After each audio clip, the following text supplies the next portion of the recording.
Présenté de manière synthétique, mon livre est relativement aisé puisqu'il s'agit de poser un regard inspiré par les études genre,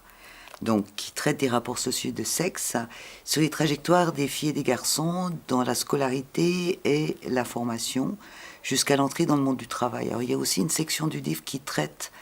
des professions enseignantes, que ce soit dans le niveau de la scolarité obligatoire ou près de la maternelle, post-obligatoire, mais aussi de l'enseignement supérieur. Alors, de manière synthétique, ce que mon livre tente de montrer, c'est contrairement à ce qu'on pense, la question de l'égalité entre l'homme et les femmes, entre les hommes et les femmes, est loin d'être réglée. Les trajectoires des unes et des autres sont tout à fait différentes.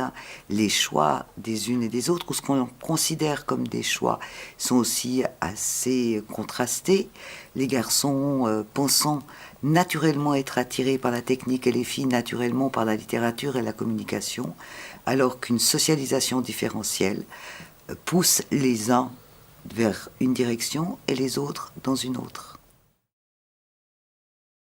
L'originalité, c'est de reprendre la question de ce qu'on imagine souvent comme des choix individuels, ceux des garçons, des filles, tout au long de la formation, et des analyser justement dans une perspective de rapports sociaux de sexe, et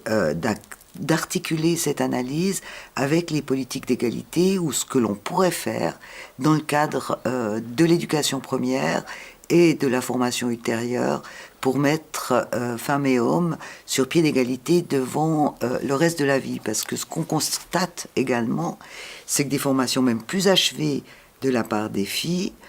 en termes universitaires par exemple, se traduisent par des salaires plus bas. Alors si je dis cela, ça pointe aussi sur le deuxième point d'originalité de mon livre, c'est de réunir des statistiques qui étaient jusque-là extrêmement éparses dans la littérature helvétique, notamment dans de nombreux rapports, et de les articuler sur les trajectoires que les enfants accomplissent de fait à travers donc, les différentes étapes de la scolarité et de la formation, le tout avec une analyse qui à chaque fois se demande ce qui fait des différences et des inégalités de facto. Il me semble que cet ouvrage peut contribuer aux personnes qui travaillent dans le domaine de la sociologie de l'éducation et de la formation, ou de l'éducation et de la formation de manière plus large,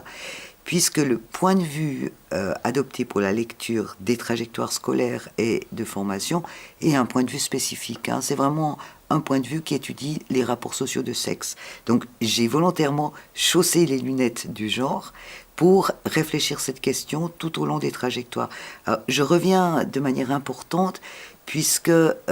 finalement, en faisant cette lecture, on a une autre lecture, on comprend autrement des statistiques qui autrement pointent sur des choix individuels qu'on imagine sexués et naturels. Alors, de cette façon-là, l'ensemble des informations récentes est mis à disposition du public, mais aussi inséré dans une réflexion qui pointe vers les transformations de la formation et de l'éducation, mais aussi vers des actions que les politiques éducatives et de formation pourraient entreprendre en direction de l'égalité entre les sexes.